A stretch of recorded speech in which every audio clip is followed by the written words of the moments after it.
तो बच्चों लोग हम लोग केमिकल इक्विलिब्रियम का स्टडी कर रहे हैं। तो ठीक है, तो केमिकल इक्विलिब्रियम देखोगे आपको दिमाग में सोचना है कि केमिकल इक्विलिब्रियम में आपको वेरिएबल को जूम करना है। जिस तरह आप लोग अलजेब्रा में काम करते हो ना, जब भी मानते हो कि आप लोग सॉल्व किए होगे अलजेब्रिक इक्वेशन, जैसे वर्ड प्रॉब्लम पढ़े होगे आप लोग किसमें, आपके लीनियर इक्वेशन में पढ़ोगे, क्लास 10th में पढ़े होगे, ठीक है। या भी क्वाड्रेटिक इक्वेशन में भी वर्ड प्रॉब्लम्स होता है। तो आप लोग क्या करते हो, कुछ वेरिएबल को जूम करते हो, ठीक है, और कुछ कंडीशन रहता है। तो उस वेरिएबल को यूज करके कंडीशन को यूज करके आप इक्वेशन फ्रेम करते हो, ठीक है। और इक्वेशन को अल्टीमेटली आप सॉल्व करके आप आंसर निकालते हो। तो जिस तरह से आप आपके लिए मैथ्स में जो तरह था ना, यानी मैथ्स में जो आप लोग वर्ड प्रॉब्लम सॉल्व किए हो, वही काम यहाँ पे करना है, ठीक है। वही काम यहाँ पे करना है। तो हम लोग को बस सीखना है कि इक्वेशन कैसे लिखते हैं। जैसे आप लोग सीखोगे ना कि हाँ, कि अगर वेरिएबल रहेगा एक्स वाई में तो हम इक्वेशन कैसे बना सकते हैं, ठीक है। एज प्रॉब्लम था हम लोग को बहुत सारा, ठीक है। एक क्वाड्रेटिक इक्वेशन में कुछ क्वेश्चन होता होगा जहाँ पे वेरिएबल ज्यूम करके आप एक सेट ऑफ इक्वेशन फ्रेम करते हो, और सेट ऑफ इक्वेशन को सॉल्व करके आप उस वेरिएबल का आंसर निकालते हो, ठीक है। तो वही चीज़ यहाँ पे करना, मतलब हमको इक्विलिब्रियम में जस्ट मैथमेटिक्स की तरह है। आपको इतना सोचोगे तो आपके लिए बहुत आसान लगेगा, ठीक। तो ध्यान देना। तो पॉइंट यही बोला गया है कि, तो पहला पॉइंट है कि हमको इक्विलिब्रियम का एक्सप्रेशन कैसे लिखना है, ठीक है। इक्विलिब्रियम का एक्सप्रेशन कैसे लिखना है, तो ध्यान देना। तो यहाँ पर टॉपिक पर लिखा हुआ है, how to write expression expression of equilibrium in terms of desired variable, ठीक है, in terms of desired variable, in terms of desired variable, ठीक। तो ध्यान देना, आप इसको समझाने के लिए एक रिएक्शन लेके चल रहा है, एक रिएक्शन लेके चल रहा है, ठीक है। आप लोग को जो भी स्टेप बोला गया बस उसको मैकेनिकली फॉलो करना, मतलब रोबोट की तरह फॉलो करो, आपका आंसर डायरेक्टली आ जाएगा, उसमें कोई भी दिमाग लगाने की जरूरत नहीं है, ठीक है। बहुत लोग बोलते हैं कि इक्विलिब्रियम बहुत टफ है, हम बोल रहे हैं इक्विलिब्रियम कुछ टफ नहीं है, बस आपको कुछ स्टेप फॉलो करना है, आपका आंसर फटाफट आएगा, ठीक। तो ध्यान देना, अगर हम बोल रहे हैं कि PCl5 का ब्रेक करके बन रहा PCl3 में प्लस Cl2 में, PCl5 ब्रेक करके बनता PCl3 एंड Cl2 में, और यहाँ पे टाइम मान लो टाइम जीरो है। टाइम जीरो का मतलब बिगिनिंग में, मतलब टाइम जीरो लिखना मतलब कि रिएक्शन जब स्टार्ट जस्ट होने वाला उस टाइम का सिचुएशन क्या है। तो बोला गया कि जो PCl5 का कॉन्सेंट्रेशन, यहाँ पे C मतलब कॉन्सेंट्रेशन होता है, C मतलब कॉन्सेंट्रेशन, C का मतलब होगा कॉन्सेंट्रेशन, ठीक। अब कॉन्सेंट्रेशन मतलब क्या होता है जी, मोलरिटी, मतलब मोलरिटी का बात कर रहे हैं, सी मतलब मोलरिटी बोला गया, आपको समझ में आया। तो बोला गया टाइम जीरो पे जो PCl5 उसका कॉन्सेंट्रेशन सी है, और उस टाइम पे PCl3 और Cl2 का अमाउंट 0 0 है, ठीक है। अब बोला गया कि जब टाइम इक्विलिब्रियम यानी जिस पॉइंट पे आपका इक्विलिब्रियम अचीव हो रहा है उस टाइम पे सी से एक्स अमाउंट ब्रेक किया है, यानी सी से एक्स कॉन्सेंट्रेशन ब्रेक किया है, ठीक है। सी से एक्स कॉन्सेंट्रेशन ब्रेक करेगा। तो देखो यहाँ पे आपका जो बैलेंस इक्वेशन का जो कोफिशिएंट है उसका रिलेशन देखोगे, तो अगर PCl5 एक टूटेगा तो PCl3 एक बनेगा, Cl2 एक बनेगा। सिंपल सा ये चीज है ना, 1:1 का रिलेशन सारे में है इस केस में। तो अगर PCl5 वन टूटता है, अगर एक ब्रेक करेगा तो PCl3 क्या बनेगा, चलो एक बनेगा, और Cl2 क्या बनेगा, एक बनेगा। तो वही यहाँ पे है कि अगर मान लेते हैं कि यहाँ से अगर एक्स ब्रेक करेगा, यहाँ से अगर एक्स ब्रेक करेगा C माइनस एक्स, तो यहाँ पे क्या बनेगा, एक्स एक्स फॉर्म करेगा, क्या होगा, एक्स एक्स फॉर्म करेगा, ठीक है। मतलब अगर मान लेते हैं कि PCl5 जब इक्विलिब्रियम अचीव करेगा उस टाइम तक मान लेते हैं कि PCl5 का एक्स कॉन्सेंट्रेशन ब्रेक कर चुका है। तो अगर एक्स कॉन्सेंट्रेशन ब्रेक कर चुका तो बचेगा कितना, तो बचेगा C माइनस एक्स, बचेगा C माइनस एक्स, ठीक, बचेगा C माइनस एक्स। और जो एक्स ब्रेक करेगा उससे एक्स अमाउंट ऑफ PCl3 बनेगा, और एक्स अमाउंट ऑफ क्या होगा, Cl2 बनेगा। तो ये आपको समझ में आना चाहिए, ठीक। तो ये आपके इक्विलिब्रियम पॉइंट का एक रिलेशन है, ठीक है।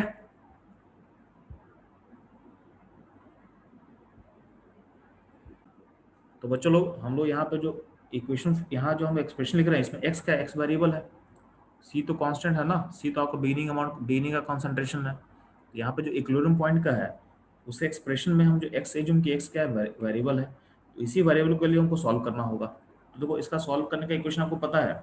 आप क्या करोगे, इसका केसी लिख दो, इसका केसी लिख सकते हो।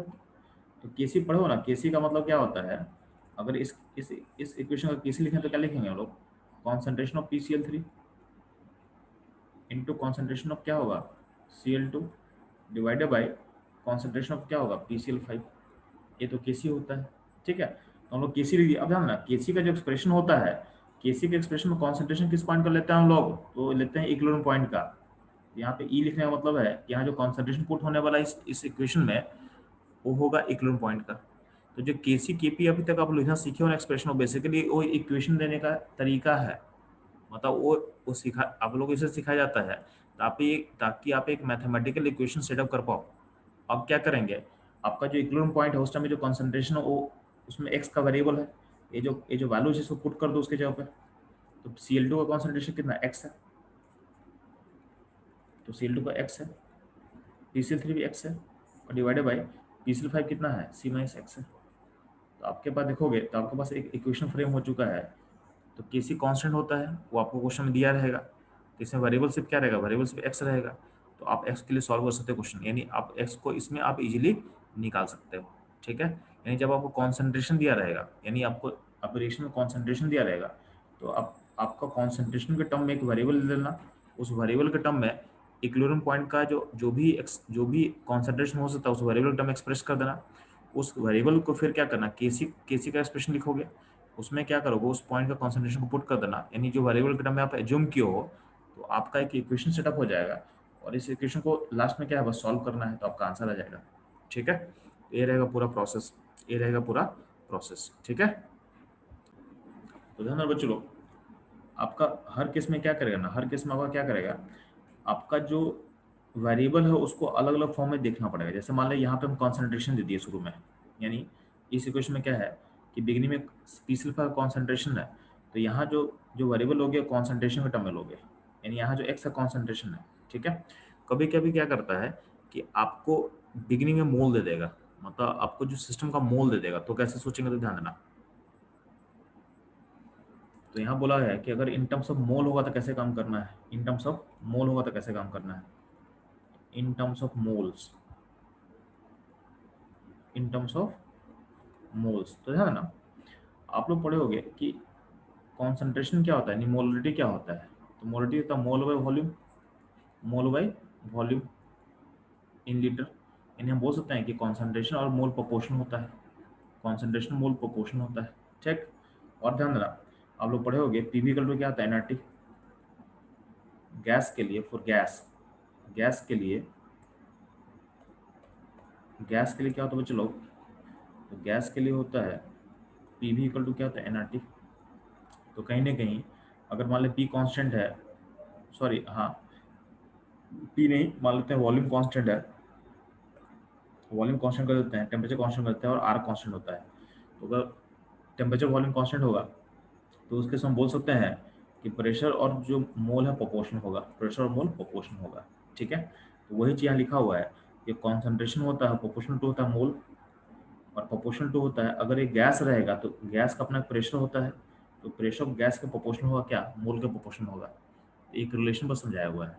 तो इसका मतलब ये बोलना चाह रहे हैं कि जो काम हम कॉन्सेंट्रेशन के साथ किए थे वही काम मोल के साथ करना है, वही काम हमको मोल के साथ करना है, ठीक है। जो काम हम कॉन्सेंट्रेशन के साथ किए थे वही काम हमको मोल के साथ करना है, ठीक। अब ध्यान दोगे कि जो PCl5 है, PCl5 ब्रेक करके क्या होगा, PCl3 होगा प्लस Cl2 होगा, ठीक है। अब इसमें बोला गया इस क्वेश्चन में कि अगर हम टाइम जीरो पे आपको आपको PCl5 का मोल दे दे, यानी यहाँ पे ए जो है मोल बता रहा है, ठीक है। अगर हम मोल दे देंगे तो कैसे आप काम करोगे, तो ध्यान देना हम क्या करेंगे, मोल मोल ले लिए PCl5 का तो कोई दिक्कत नहीं है। हम एज्यूम करेंगे कि जब टाइम इक्विलिब्रियम अचीव होगा, जिस टाइम पे आपका इक्विलिब्रियम अचीव होगा उस टाइम पे PCl5 से एक्स मोल ब्रेक करेगा, तो यहाँ पे कितना बचेगा, ए माइनस एक्स बचेगा। हम एज्यूम कर रहे हैं कि आपका एक्स मोल ब्रेक कर रहा है एट पॉइंट ऑफ इक्विलिब्रियम, तो यहाँ पे एक्स वेरिएबल है, एक्स वेरिएबल है, ठीक है, जिसके थ्रू हम इक्वेशन को फ्रेम करेंगे। तो हम एज्यूम करेंगे कि PCl5 का एक्स अमाउंट ब्रेक करता है, तो आपको पता है कि जितना अमाउंट ब्रेक करेगा उतना बनेगा PCl3, उतना ही बनेगा Cl2। तो PCl5 से अगर एक्स अमाउंट हटा हो तो क्या बचेगा, ए माइनस एक्स बचेगा, ए माइनस एक्स बचेगा, ठीक है। यहाँ ए माइनस एक्स बचा तो ऑटोमेटिकली PCl3 में क्या होगा, एक्स बनेगा और यहाँ पे एक्स बनेगा। तो यहाँ पे एक्स क्या है, यहाँ पे एक्स मोल है। जब मोल रहेगा तो अगर मोल के साथ स्टार्ट करें तो एक्स मोल हो जाएगा, एक्स तो वेरिएबल है ना, एक्स वेरिएबल है, कॉन्सेंट्रेशन में एक्स कॉन्सेंट्रेशन था, मोल में मोल रहेगा, ठीक है। तो आप मोल निकाल लिए, आप मोल निकाल लिए, ठीक है। लेकिन ध्यान देना, जो आपका केसी का एक्सप्रेशन होता है, केसी के एक्सप्रेशन में क्या लेते हैं हम कॉन्सेंट्रेशन पुट करते हैं, PCl3 Cl2 का कॉन्सेंट्रेशन पुट करते हैं। और यहाँ पे क्या है, यहाँ पे आप जो लिए हो, क्या लिए हो, ये आप मोल लिए हो, तो मोल का वैल्यू को पुट नहीं कर सकते हैं, तो मोल को हमको कॉन्सेंट्रेशन में चेंज करना पड़ेगा। तो अल्टीमेटली मोल के डेटा को हम कॉन्सेंट्रेशन में चेंज कैसे करेंगे, तो चेंज करने का वो तरीका समझा रहे हैं। आप सिंपली क्या करना, कॉन्सेंट्रेशन क्या होता है, मोल ओवर वॉल्यूम। तो ये आपका, ये सारा आपको मोल मिल गया, तो इन सब वैल्यूज को बस आपको डिवाइड कर देना वॉल्यूम से, यानी सिस्टम का अपना कुछ वॉल्यूम होगा, उस वॉल्यूम से डिवाइड कर दो। तो क्या होगा यहाँ पे A माइनस एक्स बाई भी, x by volume, x by volume, ठीक है। ये आप अचीव कर लो। तो ये हो गया कॉन्सेंट्रेशन। अगर सिस्टम को वॉल्यूम दिया रहेगा क्वेश्चन में, तो अब क्या करना है, इस मोल वाले वैल्यू को डिवाइड कर दो। तो इसमें कहीं नहीं कि वॉल्यूम दिया हो क्वेश्चन में, ठीक है। तो अल्टीमेटली कॉन्सेंट्रेशन का टर्म ये आ गया। अब इस कॉन्सेंट्रेशन के टर्म को पुट करना है इक्वेशन में, तो अल्टीमेटली क्या होगा, देखो ध्यान से यहाँ पे Kc इक्वल टू क्या होगा, PCl3 का में क्या पुट करोगे, एक्स वाई भी पुट करोगे। Cl2 का कॉन्सेंट्रेशन क्या है, वो भी क्या एक्स वाई भी है, डिवाइडेड बाय क्या होगा, A माइनस एक्स बाई भी कर लेंगे, ठीक है। ये सारा ये अल्टीमेटली एक्सप्रेशन आ गया केसी का। और केसी आपको क्वेश्चन में दिया रहेगा, केसी दिया रहेगा, यहाँ पे ए पता है, वॉल्यूम पता है, तो अल्टीमेटली आपको निकालना क्या है, एक्स फाइंड करना है। तो बस आपको यहाँ पे एक्स निकालने का वाला काम रहेगा, ठीक है। तो बच्चों लोग, आपको एक्सप्रेशन लिखना आ चुका है, ठीक है। तो एक टर्म होता है केमिस्ट्री में, degree of dissociation, degree of dissociation. तो अगर हम बात करते हैं डिग्री ऑफ डिसोसिएशन क्या होता है, तो ध्यान देना। तो डिग्री ऑफ डिसोसिएशन का मतलब होता है अमाउंट डिसोसिएटेड पर मोल, ठीक है, पर मोल, यानी अमाउंट डिसोसिएटेड पर मोल को हम बोलते हैं डिग्री ऑफ डिसोसिएशन। इसका मतलब समझो कि अगर ए मोल अगर कंपाउंड है, यानी ए मोल तेरे पास कोई चीज़ है, उसमें से एक्स ब्रेक करता है, अगर ए मोल से एक्स ब्रेक करता है, तो वन मोल से कितना ब्रेक करेगा, एक्स बाई ए ब्रेक करेगा, एक्स बाई ए ब्रेक करेगा, ठीक है। तो अगर हम मोल के टाइम में बात कर रहे हैं, मोल के टाइम में अगर बात कर रहे हैं, तो सिंपल सोचना है कि आपसे पूछता है कि डिसोसिएशन किसको बोलते हैं, डिग्री ऑफ डिसोसिएशन किसको बोलते हैं, और इसका सिंबल होता है अल्फा, इसका सिंबल होता है अल्फा, ठीक है। तो अगर कोई आपसे पूछ रहा है कि डिग्री ऑफ डिसोसिएशन का मतलब क्या होता है, इसका मतलब समझोगे आप कि अमाउंट डिसोसिएटेड पर मोल या पर कंसंट्रेशन। देखो इसको तीन तीन तरह से इसको समझा रहा है आपको, अमाउंट डिसोसिएटेड पर मोल या पर कंसंट्रेशन और पर प्रेशर, ठीक है, पर प्रेशर या और पर यूनिट, यानी पर यूनिट जिस यूनिट में, जिस भी यूनिट में काम करो ना, उसका पर यूनिट, ठीक है। तो अगर हम मोल में काम कर रहे हैं, तो मोल में अगर मान लेते हैं कि ए से अगर एक्स टूटेगा, ए से अगर एक्स टूटेगा, ठीक, मोल में बात करें कि अगर ए से एक्स ब्रेक करेगा, तो वन से कितना ब्रेक करेगा, तो वन से जितना कितना ब्रेक करेगा, एक्स बाई ए ब्रेक करेगा। तो ये जो वन से ब्रेक करता है ना, उसी को बोला गया है अल्फा, यानी इसको बोला गया है डिग्री ऑफ डिसोसिएशन। तो अगर कभी कभी बोलता है कि एक्स को लिखो, जो एक्स जो हम वेरिएबल माने हैं, उसको बोलता है उसको उसको लिखो इन terms of degree of dissociation लिखना होगा। तो एक्स क्या हो जाता है, एक्स हो जाएगा ए अल्फा, क्या हो जाएगा, ए अल्फा हो जाएगा, ठीक है। ये हो गया आपका मोल के टर्म में। अगर बात करते हैं कॉन्सेंट्रेशन टर्म में, अगर हम बात करते हैं कॉन्सेंट्रेशन टर्म में, तो मान लेते हैं कि सी कॉन्सेंट्रेशन से अगर एक्स पार्ट ब्रेक कर रहा है, तो वन से कितना ब्रेक करेगा, तो वन से ब्रेक करेगा एक्स बाई सी। तो एक्स बाई सी को बोला गया है अल्फा, यानी वन से जो ब्रेक करता है ना, वही पार्ट होता है अल्फा। यहाँ पे बोला जाएगा कि एक्स को लिखो इन टर्म्स ऑफ अल्फा, एक्स क्या हो जाएगा, एक्स हो जाएगा सी अल्फा, क्या हो जाएगा चलो, एक्स हो जाएगा सी अल्फा, ठीक है। सिमिलरली में बात कर रहे हैं कि आपका अगर प्रेशर दिया रहेगा, आपका सिस्टम का प्रेशर दिया रहेगा, तो हम बोल रहे हैं कि प्रेशर अगर मान लेते हैं पी नोट है, यानी बिगिनिंग का प्रेशर पी नोट बोला गया क्वेश्चन में, ठीक है। और बोला गया प्रेशर पी नोट से अगर पी ब्रेक करेगा, पी नोट से अगर पी ब्रेक करेगा, तो वन से कितना ब्रेक करेगा, तो वन से ब्रेक करता है पी बाई पी नोट, ठीक है।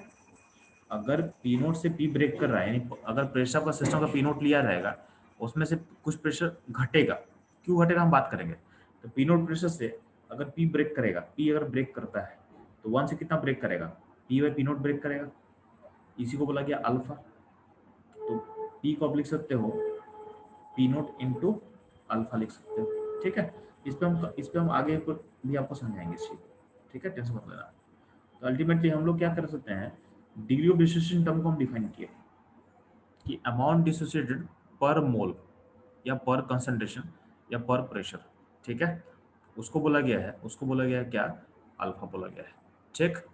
अब ध्यान देना, ये उसको पढ़ क्यों रहे हैं, तो ध्यान देना, हमारा देखो हमारा इकोनॉमिक चैप्टर का जो बेसिक जो होता है ना, मतलब जिसका हमको यूज करना है, आपको एक्सप्रेशन लिखना है। अगर आप एक्सप्रेशन सही से लिख लिया ना, तो क्वेश्चन बनना तय है। जैसे आप बात करते हो फिजिक्स का, तो फिजिक्स में कोई भी क्वेश्चन का मेन क्या होता है, एफबीडी।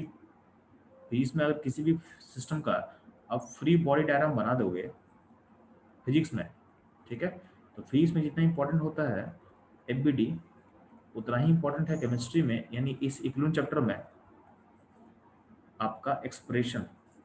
अगर ये सही से आप लिख दिया ना, तो आपसे क्वेश्चन नहीं बनने का सवाल ही नहीं आता है, क्वेश्चन बनना ही बनना है। लोग क्या करते हैं, यही मिस्टेक करते हैं, तो आगे ऑब्वियसली रॉन्ग हो जाएगा। तो यहाँ पे अगर एक्सप्रेशन सही से आप लिख दिए, तो आपको क्वेश्चन में कभी गड़बड़ नहीं होगा, ठीक है। तो देखो यहाँ पे अलग अलग वेरिएबल में यहाँ लिख के समझाया हुआ है, ठीक है। तो यहाँ ध्यान देना कि अगर मान लेते हैं आपको रेशन ऐसा लिया हुआ है PCl5, अगर मान लीजिए ration PCl5 gives PCl3 plus Cl2 है, ठीक है, और बोला गया इसके लिए अगर हम मोल दे देंगे, और आपको मोल दे देंगे, तो मोल मोल के टर्म में कैसे फ्रेम करोगे, तो ध्यान देना। तो आप बहुत सिंपल है, आपको बैलेंस इक्वेशन देख लेना है, कोफिशिएंट का रिलेशन देख लेना है, यहाँ 1 है, यहाँ 1 है, यहाँ 1 है, सारे नहीं 1:1 रेशियो में कनेक्टेड है। अगर हम मोल देखो तो क्या होगा, आप क्या करोगे, इसका मोल अगर ए है बिगनिंग में, तो क्या 0 0 होगा, ठीक है ये। तो अगर इक्वल पॉइंट पे क्या होगा, तो यहाँ से मान लो एक्स टूटा, एक्स मोल टूटेगा, तो ए माइनस एक्स बचेगा, और यहाँ एक्सेस बनेगा, ठीक है। और अगर बोलेगा नहीं हमको अल्फा का टर्म बताओ, अल्फा, तो आपको पता है कि यार एक्स इक्वल टू क्या होता है, ए अल्फा होता है। तो आप कुछ नहीं करना, एक्स को ए अल्फा पुट कर दो, तो इसको ए अल्फा पुट कर दिया यहाँ पे, तो ये हो गया इन टर्म्स ऑफ अल्फा, यानी मोल वाले टर्म में ही अल्फा का टर्म यूज कर लिया। अल्फा क्या होता है, अल्फा होता है डिग्री ऑफ डिसोसिएशन, ये हो गया मोल वाले टर्म में, ठीक। इतना क्लियर रहेगा कि आपका मोल का टर्म आ गया, मोल टर्म में कैसे एक्सप्रेशन लिखना है, ठीक है। अगर बात करते हैं कॉन्सेंट्रेशन दिया रहेगा सी, तो सी अगर कॉन्सेंट्रेशन दिया तो आपको पहले हम बता चुके हैं, वही हम रिपीट करने वाले हैं कि कॉन्सेंट्रेशन दिया रहेगा PCl5 का, तो बेनी में कॉन्सेंट्रेशन PCl5 का सी है, तो बाकी दोनों का क्या होगा, 0 0 होगा, बाकी दोनों क्या होगा, 0 0 होगा, ठीक। तो यहाँ से अगर एक्स ब्रेक करेगा तो क्या होगा, C माइनस एक्स, और यहाँ पे क्या होगा, एक्स एक्स फॉर्म करेगा, ठीक। तो ये हो गया आपका एक्स का टर्म में। अगर कोई बोलेगा नहीं हमको अल्फा टर्म में लिखना है, यानी डिग्री ऑफ डिसोसिएशन का टर्म में लिखना है, तो क्या करोगे, आप एक्स को सी अल्फा पुट कर दो, एक्स को सी अल्फा पुट कर दो, तो ये आपका आंसर हो जाएगा इन टर्म्स ऑफ डिसोसिएशन, ठीक है। अगर कोई बोले नहीं को प्रेशर यूज करा, तो बहुत सिंपल है, अगर हम क्या बोलेंगे हम कि PCl5 का बिगिनिंग का प्रेशर P0 मान लेते हैं, तो उस टाइम में चूंकि PCl3 और Cl2 गैस का अमाउंट नहीं है, तो उनका प्रेशर क्या होगा, 0 0 होगा। तो जो भी प्रेशर होगा सिस्टम में वो PCl5 के कारण होगा, तो उसको हम P0 मान लेते हैं। उस टाइम पे PCl3 और Cl2 का प्रेशर को 0 0 माना गया, क्योंकि उसमें PCl3 और Cl2 का अमाउंट तो होगा ही नहीं, ठीक। अगर मान लेते हैं इक्विलिब्रियम जो पॉइंट अचीव करेगा, उसमें क्या होता है, कुछ ना कुछ PCl5 ब्रेक करेगा PCl3 में Cl2 में, तो कहीं ना कहीं आपका PCl5 का मोल कम होगा, और PCl5 का मोल घटेगा तो उसका प्रेशर भी घटेगा, तो उसका प्रेशर जो घट रहा है उसको हम पी बोल रहे हैं कि पी प्रेशर घट रहा है। और आपको पता है कि प्रेशर और मोल प्रोपोर्शनल होता है, तो जो काम हम मोल में करते हैं वही काम प्रेशर में कर सकते हैं, तो वही यहाँ पे इसलिए यहाँ मोल के टर्म में जो काम किए हैं वही प्रेशर में करके आपको दिखा रहे हैं कि अगर आपको बिगिनिंग का आपको प्रेशर दिया रहेगा, तो आप ऐसे ऐसे फ्रेम करोगे कि P0 से पी प्रेशर घट रहा है, यानी यहाँ पे पी वेरिएबल है, ठीक है। अगर पी घटेगा तो PCl3 का पी बनेगा और Cl2 का पी बनेगा, ठीक। तो ये हो गया। अगर इसी को बोलेगा नहीं हमको इस टर्म में डिग्री ऑफ डिसोसिएशन को दिखाना चाहते हैं, तो आपको पता है कि P/P0 का वैल्यू था अल्फा, तो P क्या हो गया, P हो गया P0 अल्फा, तो बस आप P के बदले P0 अल्फा पुट कर दो, तो आपका एक इक्वेशन फ्रेम हो जाएगा, ठीक। तो इस तरह से आप सोच सकते हैं, ठीक है, ठीक है। तो ये हो गया। अगर मान लेते हैं आपके पास एक और इक्वेशन का बात कर रहे हैं, 2 गिब्स एंड 2 4, इसका टाइम 0 पे अगर इसका कॉन्सेंट्रेशन सी दिया हुआ है, तो क्या 0 होगा। तो अगर टाइम टी पे नहीं, जब इक्विलिब्रियम अचीव होगा, उस टाइम में हम इसको दो तरीके से सोच सकते हैं। तो पहला तरीका आप समझा रहा है कि अगर मान लेते कि यहाँ से आप लिखोगे कि यहाँ से 2x ब्रेक करेगा, कुछ भी सोच सकता है ना, हमें जूम कर लिए यहाँ पे 2x ब्रेक करेगा, तो अगर यहाँ से 2x ब्रेक करेगा तो यहाँ ऊपर रिलेशन समझो, यहाँ पे अगर NO2 अगर 2 है तो यहाँ पे N2 क्या है 1 है, जितना जितना NO2 ब्रेक रिएक्ट करेगा उतना उसका आधा बनेगा N2। तो अगर यहाँ पे 2x अगर रिएक्ट करता है NO2 का तो उसका आधा बनेगा N2, तो N2 कितना बनेगा x बनेगा। ठीक, तो ऐसा आप सोच सकते हो। अब कुछ लोग बोलेगा नहीं इस एक्सप्रेशन को अल्फा टर्म में लिखा के दिखाओ, तो यार अल्फा क्या होता है, तो अल्फा होता है 1, अल्फा होता है 1 से कितना टूटेगा, तो ये इस इक्वेशन के अकॉर्डिंग देखोगे तो देखोगे सी से कितना ब्रेक किया, सी से ब्रेक किया 2x, सी से ब्रेक किया है 2x, तो 1 से कितना ब्रेक करेगा, तो 1 से ब्रेक करेगा 2x/c, और इसी को बोलते हैं हम अल्फा, इसी को बोलते हैं हम अल्फा। तो जो 2x का वैल्यू है, तो 2x का वैल्यू को हम क्या लिख सकते हैं, तो 2x का वैल्यू लिख सकते हैं हम सी अल्फा। तो अगर अल्फा टर्म में इसी को लिखना हो तो आप लिखोगे सी माइनस सी अल्फा, यानी 2x के बदले लिख दोगे सी अल्फा, और x के बदले क्या होगा, तो 2x के बदले अगर सी अल्फा होता है x के बदले क्या होगा सी अल्फा/2 होगा, तो यहाँ पे हो जाएगा सी माइनस सी अल्फा, और यहाँ हो जाएगा सी अल्फा/2 हो जाएगा। तो इस तरह से आप सोच सकते हो, इस तरह से आप इसको लिखने का सोच सकते हो वेरिएबल के टर्म में। ठीक, अब इसी इक्वेशन में अगर कोई कोई दूसरा दिमाग लगाएगा, कोई दूसरा दिमाग लगाएगा कि हमको कुछ और तरीके से लिखना चाहते हैं, तो कोई दूसरा बोलेगा कि हम लिख रहे हैं कि 2 मेरे पास रिलेशन सेम है 2 गिव्स N2O4, तो कोई बोलेगा कि नहीं हम सर ऐसा लिखना चाहते हैं कि इसमें हम C था शुरू में, तो ठीक है C था कोई दिक्कत नहीं है, और ये 0 था। तो अगर कोई बोलेगा कि जब इक्विलिब्रियम अचीव होगा जिस टाइम पे आपका इक्विलिब्रियम पॉइंट अचीव करेगा, उस पॉइंट पे मान लेते हैं कि C माइनस वाई लिखना चाहते हैं, मतलब y का टर्म, बस एक वैल्यू मान लो y। तो ध्यान देना यहाँ पे अगर 2 रिएक्ट करता है तो यहाँ पे 1 बनता है, तो यहाँ पे अगर y रिएक्ट करेगा तो यहाँ कितना बनेगा y/2 बनेगा, आधा बनेगा। तो अगर y के टर्म में इस तरह लिखो तो क्या c माइनस वाई, तो यहाँ पे क्या बनेगा y/2 बनेगा। ठीक है, तो कोई कोई 2x मानेगा या y मानेगा, तो आपका कोई दिक्कत नहीं है, आप कुछ ही मान सकते हो, चलेगा, कोई दिक्कत नहीं है। ठीक है, और कोई बोलेगा कि नहीं इसको हम अल्फा टर्म लिखना चाहते हैं, तो देखो यहाँ पे c से कितना टूटा है, तो c से y ब्रेक किया है, तो 1 से कितना ब्रेक करेगा y/c बनेगा, और यही क्या होता है अल्फा होता है। तो आपका y क्या हो जाएगा, y हो जाएगा c अल्फा, y हो जाएगा c अल्फा, तो y हो गया आपका c अल्फा, तो y के बदले c अल्फा पुट कर दो, तो ये हो गया इक्वेशन अल्फा के टर्म में। पॉइंट क्या है कि आपका अल्फा के टर्म में एक्सप्रेशन सेम रहता है। आप देखोगे यहाँ पे काम का बात क्या है कि आप दोनों इक्वेशन कंपेयर करो, जो ऊपर लिखे थे और यहाँ लिखे थे, तो कोई 2x मान के सोचा तो इक्वेशन कुछ ऐसा लिखेगा, कोई y मान तो ऐसा लिखा, लेकिन ध्यान देना दोनों का जो अल्फा का एक्सप्रेशन दोनों के लिए सेम आ रहा है, यानी डिग्री ऑफ डिस्ट्रीब्यूशन के टर्म में जब लिखोगे ना तो दोनों का ऑटोमेटिकली अपने आप सेम आ जाएगा, उसमें दो अलग अलग इक्वेशन आप मतलब दो अलग टाइप का तुमको सिस्टम नहीं दिखेगा। ठीक है, अल्फा का टर्म में निकालोगे तो अल्फा तो दोनों के लिए सेम ही रहेगा ना, तो अल्फा टर्म में इक्वेशन हमेशा देखो दोनों में सेम ही आ जाएगा। ठीक है, एक्स वाई में अलग आ रहा है लेकिन अल्फा टर्म में क्या होगा, अल्फा टर्म में सेम रहेगा। ठीक है, तो वही चीज नीचे लिखा हुआ है, क्या लिखा हुआ चलो कि we can see that in terms of x and y expression can be different। ठीक है, but in case of alpha expression it will be always same. ठीक, तो यहाँ तक लोग समझ में आया।